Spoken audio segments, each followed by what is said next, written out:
2024 में भारत सरकार ने 5 लोगों को भारत रत्न देने की घोषणा की है। इन लोगों के बारे में थोड़ी देर बाद में देखेंगे। चलिए थोड़ा भारत के सर्वोच्च नागरिक सम्मान भारत रत्न के इतिहास को टटोलते हैं।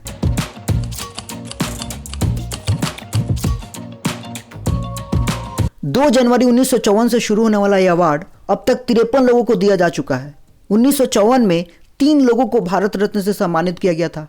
पहले थे भारत के पूर्व गवर्नर जनरल सी राजगोपालाचारी, दूसरे थे पूर्व राष्ट्रपति सर्वपल्ली राधाकृष्णन और तीसरे the great physicist CV Raman.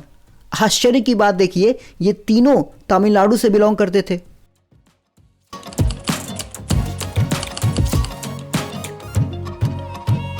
इसके प्राप्तकर्ता को कोई पैसे नहीं मिलते, पर निम्नलिखित फायदे जरूर मिलते हैं।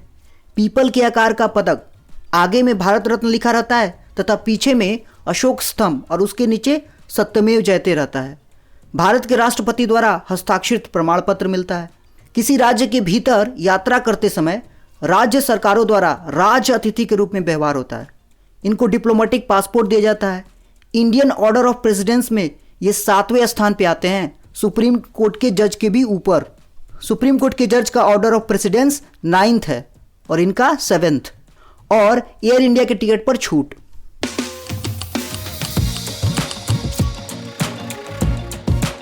पहले यह सम्मान मरणोपरांत नहीं दिया जाता था। 1966 में बदलाव करके लाल बहादुर शास्त्री जी को सम्मानित किया गया। लाल बहादुर शास्त्री जी इस तरह मरणोपरांत भारत रत्न पाने वाले प्रथम व्यक्ति हो जाते हैं। 2024 तक 18 लोगों को मरणोपरांत सम्मान दिया जा चुका है।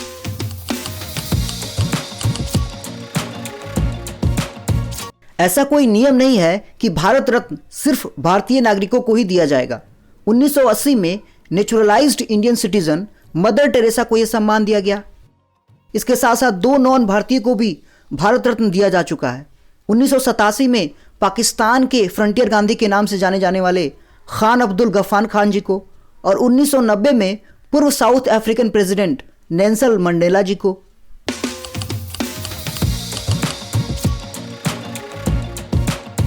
दो 2011 से पहले तक यह award art, literature, science, public services इन 4 फील्ड्स में ही दिया जाता था।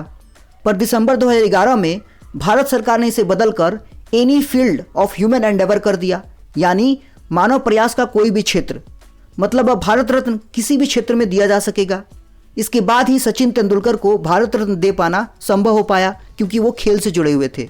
इसके साथ साथ सचिन भारत रत्न पाने वाले सबसे कम उम्र के व्यक्ति हो गए। उस समय उनकी उम्र मात्र 40 वर्ष की थी। अब प्रश्न उठता है कि सबसे उम्रदराज व्यक्ति कौन है जिन्हें भारत रत्न मिला है? वह है ढूंढो केशव कर्वे, जिन्हें महर्षि कर्वे के नाम से भी जाना जाता है। उनको 1998 में उनकी 100वीं वर्षगांठ पर भारत रत्न प्रदान किया गया था। भारत रत्न से जुड़ी बहुत सारी कंट्रोवर्सी भी रही है, जैसे जवाहरलाल नेहरू और इंदिरा गांधी का प्रधानमंत्री के पद पर रहते हुए ही भारत रत्न का मिल जाना, क्योंकि भारत रत्न किसको मिलेगा यह डिसाइड प्रधानमंत्री ही करते हैं। फिर यह लिस्ट बनाकर प्रेसिडेंट को सौंप देते हैं और उनके द्वारा अनाउंस किया जाता है कि किनको मिलेगा। दूसरा, राजनीति लाभ के लिए भारत रत्न देना। तीसरा, अंतर्राष्ट्रीय सम्मान पाने के बाद ही व्यक्ति को भारत रत्न से सम्मानित करना। जैसे मदर टेरेसा को 1980 में जब भारत रत्न दिया गया, तब उन्हें 1 साल पहले नोबेल पीस प्राइज से सम्मानित किया गया था।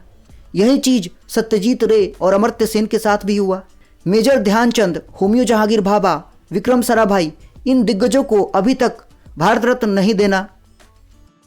1992 में भारत सरकार द्वारा एक प्रेस रिलीज में यह कहा गया कि सुभाष चंद्र बोस जी को भारत रत्न दिया जाएगा, पर उनके घर के लोगों ने यह कहकर सम्मान लेने से इनकार कर दिया कि यह सम्मान सुभाष चंद्र बोस जी के योगदान के सामने बहुत छोटा है।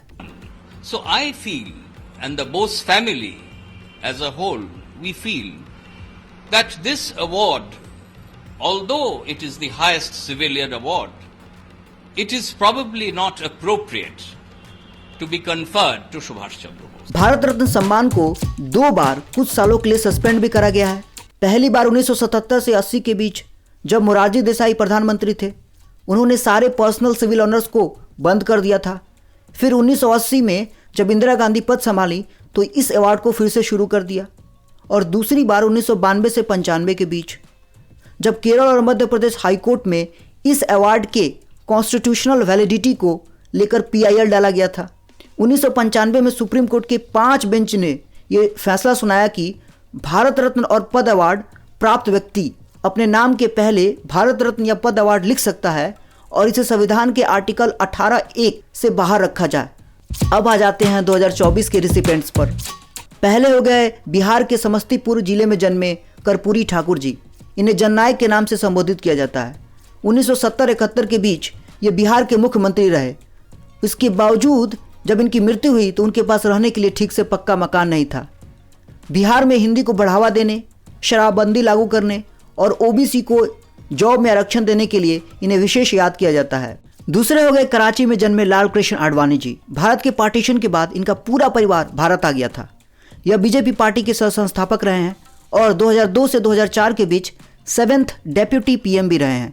राम जन्मभूमि मूवमेंट में इनका काफ़ी महत्वपूर्ण योगदान रहा है। तीसरे हो गए यूपी में जन्मे चौधरी चरण सिंह। 1992 में जब ये उत्तर प्रदेश के गृह मंत्री थे तब वहाँ जमींदारी प्रथा को खत्म कर दिए।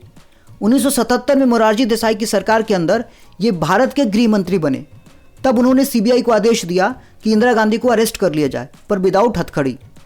उसके बाद मोरारजी देसाई इंदिरा गांधी के साथ मिलकर प्रधानमंत्री बने और मात्र 23 दिन के भीतर ही इंदिरा गांधी ने समर्थन वापस ले लिया और इनकी सरकार गिर गई।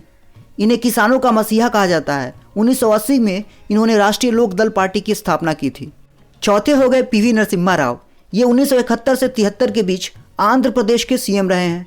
यह भारत के गृह मंत्री, विदेश मंत्री, रक्षा मंत्री बहुत सारे पद संभाल चुके हैं। फिर 1991 से 96 के बीच देश के 9वें प्रधानमंत्री भी रहे। भारतीय इकोनॉमिक रिफॉर्म्स के ये ट्रू फादर के रूप में जाने जाते हैं, क्योंकि इनके समय में ही मनमोहन राव कमेटी गठित की गई थी और LPG रिफॉर्म आया भारत में। इनके बारे में कुछ और मजेदार बातें भी हैं। 53 साल की उम्र में पहली बार विदेश यात्रा पर गए थे। 2 कंप्यूटर लैंग्वेज सीखकर 60 की उम्र पार करने के बाद कंप्यूटर कोड बनाए। इन्हें 17 भाषाओं का ज्ञान था। और 5वें हो गए भारत में हरित क्रांति के जनक और प्रख्यात कृषि वैज्ञानिक MS स्वामीनाथन। 1943 के बंगाल फामाइन का इन पर गहरा असर पड़ा। फिर इन्होंने मेडिसिन और इंजीनियरिंग को छोड़कर कृषि को चुना। आपको ये जानकर आश्चर्य होगा कि इनका सिलेक्शन सिविल सर्विसेज एग्जाम में भी हो गया था। भारत पुलिस सेवा इनको मिला था, पर इसे छोड़कर ये नीदरलैंड्स चले गए कृषि की पढ़ाई करने और 1954 में भारत लौटकर किसानों के लिए अपना जीवन समर्पित कर दिया। जाते जाते don't forget to attempt this question asked in UPSC। Please do attempt by pausing the video. यदि आपको ये कंटेंट अच्छा लगा तो प्लीज़ लाइक करें, शेयर करें और चैनल को सब्सक्राइब करें। Thank you.